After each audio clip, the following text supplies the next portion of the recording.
Hello everybody, welcome back to Road to Master. I hope you're all having an amazing day. We're starting off with the white pieces against a 1767 from Kazakhstan. We have a Caro-Kann. You know what we do against this, the 2-knight setup. And we'll see what variation they go for. They take with, I'm guessing, a bishop f5. No, a knight f6. So this is one of the more common lines you're going to see, and I recommend here queen e2. I think this is the computer line. It's what I play anyway, but not that I'm a computer or anything. And they go for this knight bd7 rather than takes. And what do I know after this? Potentially a knight g5.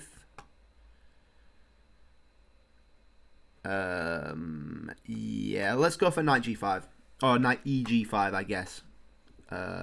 Worst case, they make some weaknesses.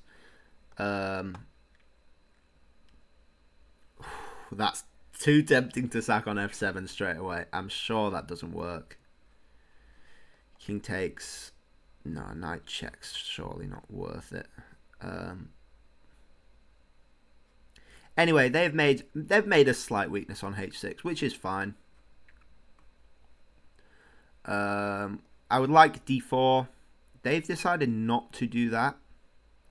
We'll play a d4. And yeah, things aren't particularly horrible. I'm not particularly horrible. I'll throw in a knight e5 just to try make them make up their mind, basically. That's a strange move. I'll go c3. This is completely off theory. I'm pretty sure. Completely off theory. Where's this knight want to go? Back to g3, I guess. They can't get another attacker on this at the minute. Get my queen somewhere. Get my bishop somewhere, I think would be better. Potentially even an f4. Could be nice. They're going to long castle, actually, which is wild. You don't see many long castles in the Caro. They go for it. Fair enough. And now we need to go all out attack, basically. We could even long castle as well, technically. I don't think there's anything particularly wrong with that. Yeah, I think that's potentially even the way to go. Throw in a bishop e3. No. Throw in a knight e4 even. This knight's a bit annoying. I would like to get rid of it. Maybe even with a c4. Or they could just volunteer to do it for me. Thank you very much. That's fine. I'm going to do that. Throw in a knight e4. Try get the outpost here. I don't think there's any way they can realistically stop me. I could get the fork if I wanted. I do. Thank you very much. That's fine. We'll take the h-pawn just to throw away this. We'll play c4. If they take, we'll throw in a g4 potentially. Could be nice. Hitting this, hitting this. Everything's pretty cool. They go queen e3, just back up, I guess. Everything's still covered quite well.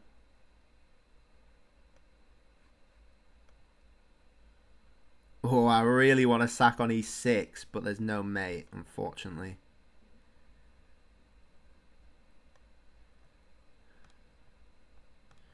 Throw in a g6.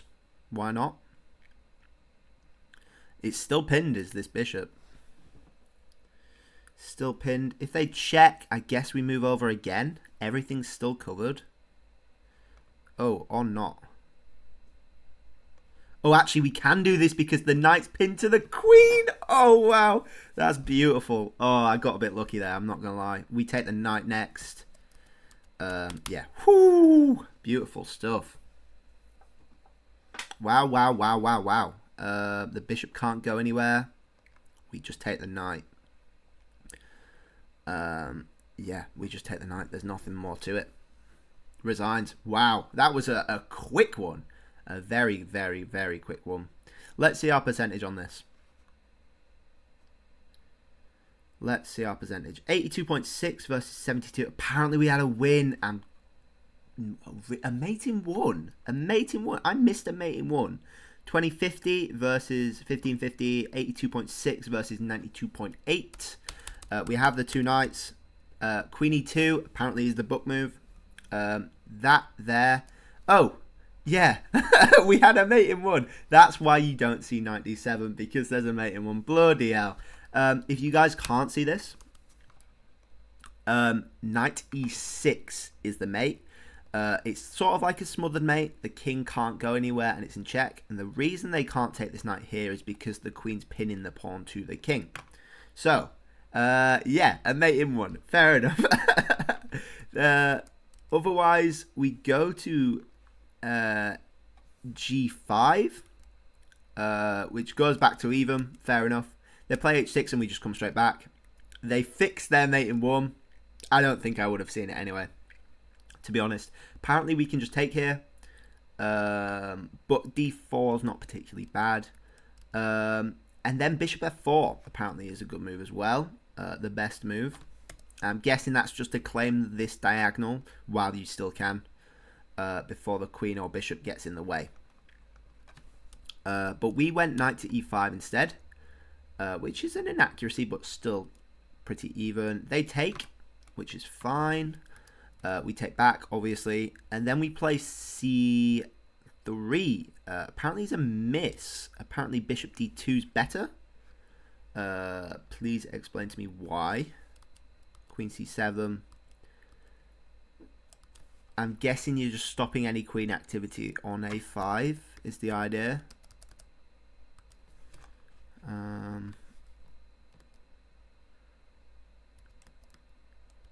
Yeah. Also, apparently knight d5's a mistake.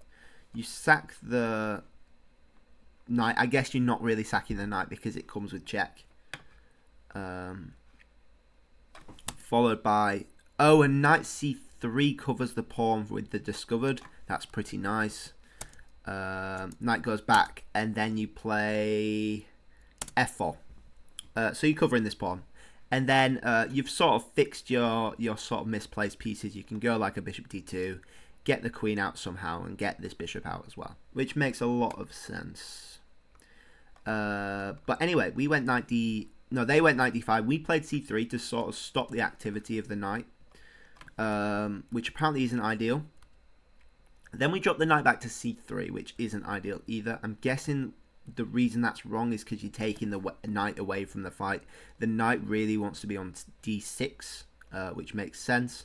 c4 apparently is the best way, just kicking that knight out.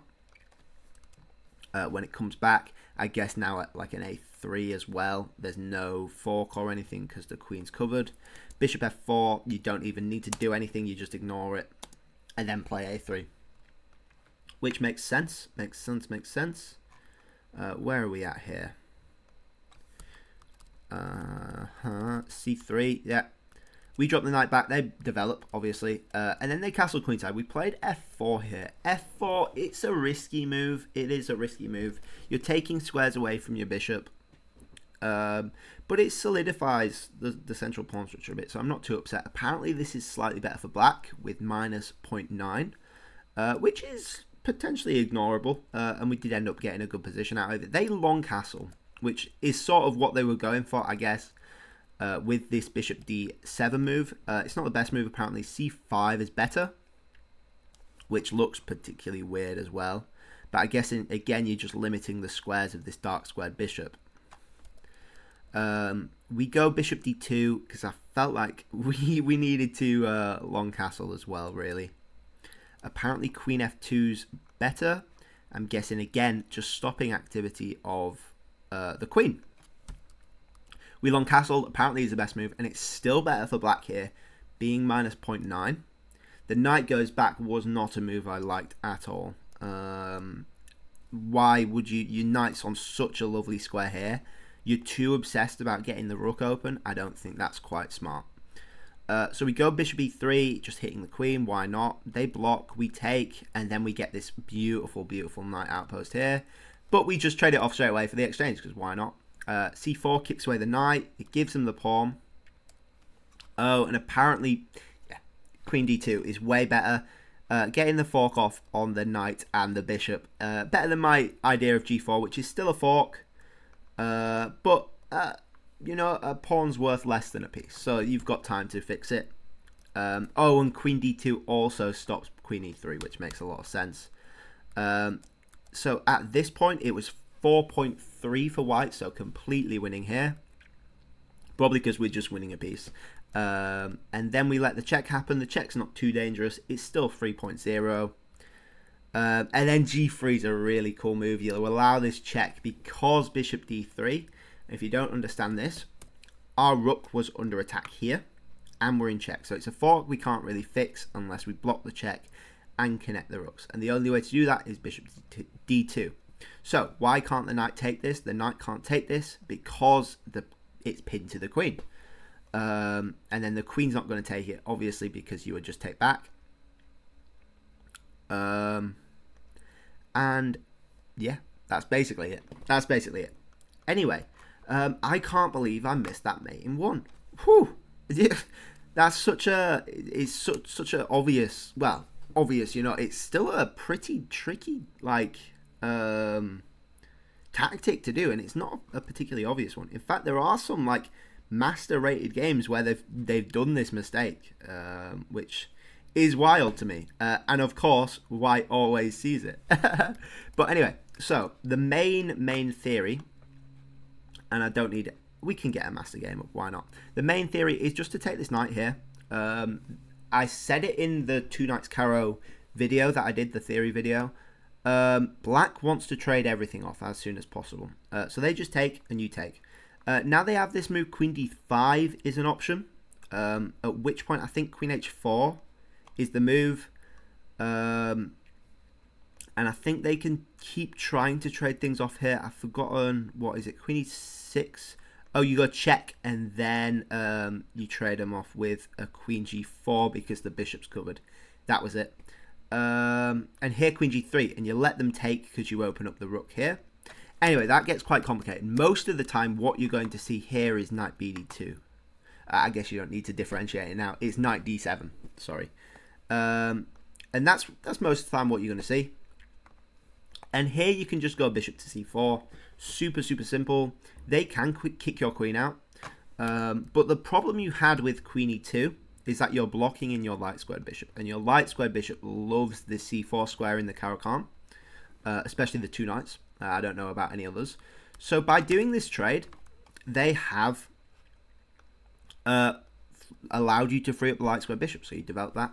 You're not worried about this check anymore. This attack on your queen anymore, because you've now freed up your bishop. So you're not having to block it in back on e2. What you can do here is throw in an intermezzo move. And if you don't know what an intermezzo is, it's basically, I don't know what language, probably French or something. But it means in between, so it's an in between move. So yes, your queen is attacked, but you can use your danger levels and throw in this knight to e5, because bishop takes f7 is now actually checkmate here, with the knight covering the bishop and the knight covering the d7 escape square. So if they take, you would just do checkmate. So they can't do this. They have to play e6 here. They could potentially throw in a bishop e6, at which point you take the bishop, and they have to take back, and then you move your queen back, which is perfectly fine. So they throw in this e6, and at this point, now your queen is attacked with no mating threats. You can go all the way back to e2, no longer blocking in your light squared bishop. They can throw in some other things here, like a b5, or bishop e7, d7. If you get the chance, a4 is always a good move to throw in. It stops any b5 kicking your bishop about. And then you can play like a d4, c3, drop the bishop back, get the queen on d2, and aim for this h7 square.